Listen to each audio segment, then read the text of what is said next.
Last episode के starting में यून को एक पिक्चर मिलती है जो उसके ब्रदर और हान के ब्रदर की थी। जब वो पिक्चर देख रहा था तो उसी वक्त उसका ब्रदर आ जाता है। वो कहता है तुम मेरे सामान के साथ क्या कर रहे हो। तो फौरन से यून कहता है क्या इस लड़के का नाम ताइजून है। ये बात सुनकर उसका ब्रदर कहता है तुम इसे कैसे जानते हो। तो यून कहता है क्या इन्होंने सुसाइड आपकी वजह से की। इसके बाद स्टोरी पास्ट में शिफ्ट हो जाती है। स्टोरी में यून का ब्रदर कहता है ताइजून पियानो बहुत अच्छा प्ले करता था। वो जब भी पियानो प्ले करता था तो ऐसे लगता था जैसे वो उसे फील कर रहा हो। जब मैंने थोड़ा उसे नोट करना स्टार्ट किया तो मुझे फील हुआ कि वो हमेशा डिप्रेस रहता है। तो मैं उसके मुस्कुराने की वजह बना। आहिस्ता आहिस्ता मुझे उससे एक स्ट्रॉन्ग अट्रैक्शन फील होने लग गई। देन मुझे रियलाइज हुआ ये फीलिंग डेंजरस हो सकती है और मैं उम्मीद करता रहा कि उसे मेरी फीलिंग्स के बारे में कभी भी ना पता चले। बट एक दिन सब कुछ चेंज हो गया। ताइजून पियानो प्ले कर रहा था। उसने मुझे बताया कि मैंने ये सॉन्ग अपने दो स्पेशल लोगों के लिए लिखा है, एक मेरा छोटा ब्रदर और दूसरा तुम। ये बात सुनकर मैं तो काफी हैरान हुआ।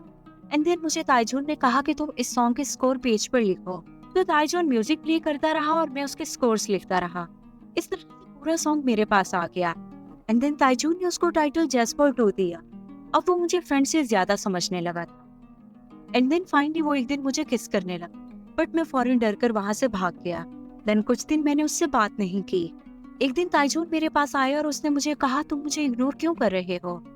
तो मैंने कहा कि शायद मुझे लगा कि तुम एंट्रेंस एग्जाम की तैयारी में बहुत ज्यादा बिजी हो। फौरन से ताइजून ने कहा क्या तुम मुझे पसंद नहीं करते। तो मैंने कहा मैं ऐसा इंसान नहीं हूँ, मुझे लड़के पसंद नहीं हैं। तो ताइजून मुझे कहता है तुमने मेरे साथ फिर सब कुछ क्यों किया। ये बात सुनकर मैंने ताइजून को कहा स्टॉप इट ताइजून। ताइजून कहता है मैं तुम्हारा वेट करता रहूंगा जब तक तुम कुछ डिसाइड ना कर लो। बट मैंने कहा तुम किस चीज का वेट करोगे, मेरे लिए ये सब कुछ बहुत ज्यादा एम्बैरेसिंग है और बेटर होगा कि आज के बाद तुम मेरा कभी नाम भी मत लेना। तो ताइजून कहता है अगर मैं तुम्हारे लिए वाकई में इतना ज्यादा एम्बैरेसिंग हूँ तो आज के बाद मैं कभी तुम्हें सामने नजर नहीं आऊंगा। मैं उस दिन उसे छोड़कर वहाँ से चला गया। बट ताइजून ने पास्ट में रहने का ही फैसला किया। इसके बाद हमें हान का ड्रीम दिखाया जाता है। हान अपने ब्रदर से कहता है तुम मुझे छोड़कर क्यों चले गए, क्या तुमने मेरे बारे में एक बार भी नहीं सोचा। तो उसका ब्रदर कहता है सॉरी, बट अब तुम्हें मूव ऑन कर लेना चाहिए। अब मेरे अलावा तुम्हारे पास इस दुनिया में कोई और भी आ गया है जिसे शायद तुम बहुत प्यार करते हो।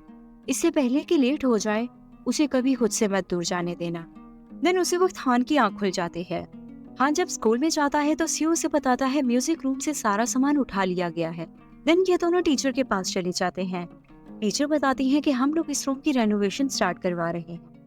देन हान टीचर से पूछता है क्या आपको यून के बारे में पता है।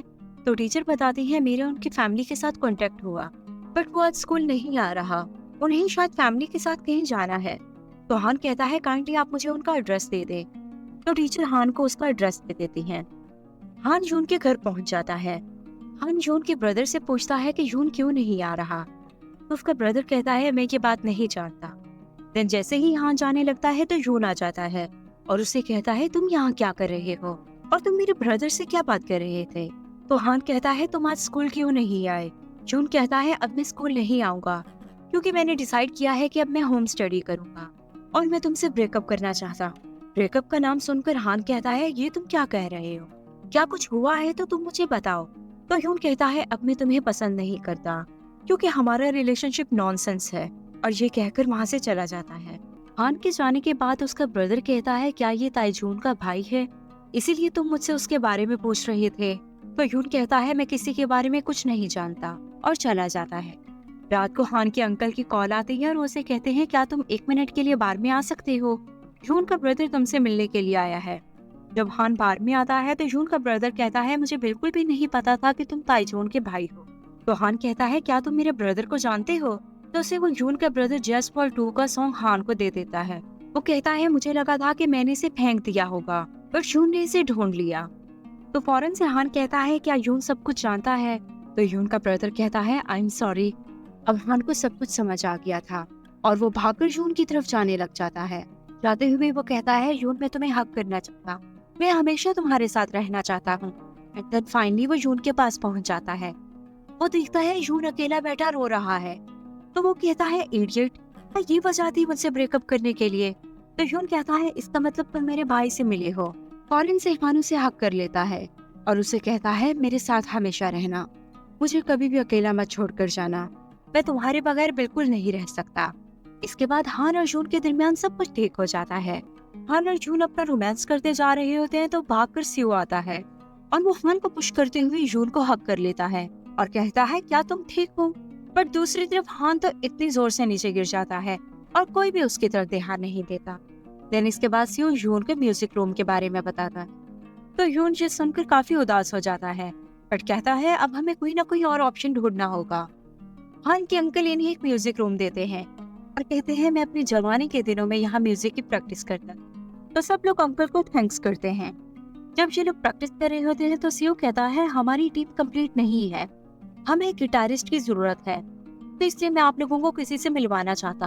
और उसके बाद सॉन्ग को अंदर ले आता है। सॉन्ग को देखने के बाद हान बिल्कुल भी नहीं चाहता था कि वो हमारी टीम का मेंबर बने, पर जून के कहने पर हान एग्री कर लेता है। एंड देन सॉन्ग उन्हें सॉरी करता है अपने बिहेवियर के लिए और इसके बाद ये चारों अपने सॉन्ग की प्रैक्टिस करने लग जाते हैं। फाइनली फेस्टिवल का डे आ जाता है। हान से कहता है मुझे बहुत टेंशन हो रही है, पता नहीं किसी को हमारा सॉन्ग पसंद आएगा या नहीं। तो हान कहता है तुम टेंशन मत लो, अपने ऊपर हमेशा कॉन्फिडेंस रखना। जून कहता है झूठ मत बोलो, तो हान कहता है मैं सीरियस हूँ। एंड देन उसके क्लोज होते हुए उसे किस करने लगता है तो फौरन से सियो आ जाता है और उनसे पूछता है अभी आप लोगों को कितना टाइम लगेगा। सियो को देखकर हान और जून एक दूसरे से अलग हो जाते हैं और ऐसे भी रिटर्न करते हैं जैसे कुछ भी नहीं हो रहा था। जब सियो वापस चला जाता है तो हान दोबारा से जून को किस करने लगता है, पर इस बार भी सियो दो प्यार करने वालों के दरमियान दीवार बच जाता है और कहता है सब लोग आप लोगों का वेट कर रहे हैं। दोबारा सियो वहाँ से चला जाता है तो हान जून के फॉरहेड पर किस करते हुए कहता है बी कॉन्फिडेंट। इसके बाद ये चारों स्टेज पर आ जाते हैं और अपनी एक बहुत धमाकेदार परफॉर्मेंस देते हैं। तब इनकी परफॉर्मेंस से बहुत इम्प्रेस हो जाते हैं। अब स्टोरी आगे बढ़ती है। जब ये सब लोग ग्रेजुएट हो गए थे तो जून अपने स्कूल में आता है। आज जून ने स्कूल में एक परफॉर्मेंस देनी थी। टीचर जून को वेलकम करते हुए क्लासरूम में ले आते हैं और सब स्टूडेंट्स को बताते हैं कि ये भी तुम सब लोगों जैसा एक स्टूडेंट था जिसने यहाँ से म्यूजिक सीखा और आज आप लोगों को ये मोटिवेट करने के लिए आया है। तब स्टूडेंट्स जून से उसका म्यूजिक सुनने के लिए रिक्वेस्ट करते हैं तो जून पियानो प्ले करता है। जो वो म्यूजिक प्ले करता है उस म्यूजिक का नाम लाइका जैज था।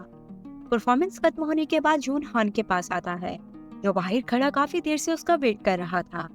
वो हान से कहता है क्या तुम्हें बहुत ज्यादा वेट करना पड़ा? तो हान कहता है नहीं, और वैसे तुम्हारी परफॉर्मेंस कैसी रही? जून कहता है पहले तो मैं बहुत ज्यादा नर्वस था, बर्तन परफॉर्मेंस करते हुए मुझे अपनी सारी पुरानी यादें ताज़ा हो गई। हान पूछता है पुरानी यादें? तो जून कहता है हाँ, वही यादें जिसमें हम पहली दफा मिले थे।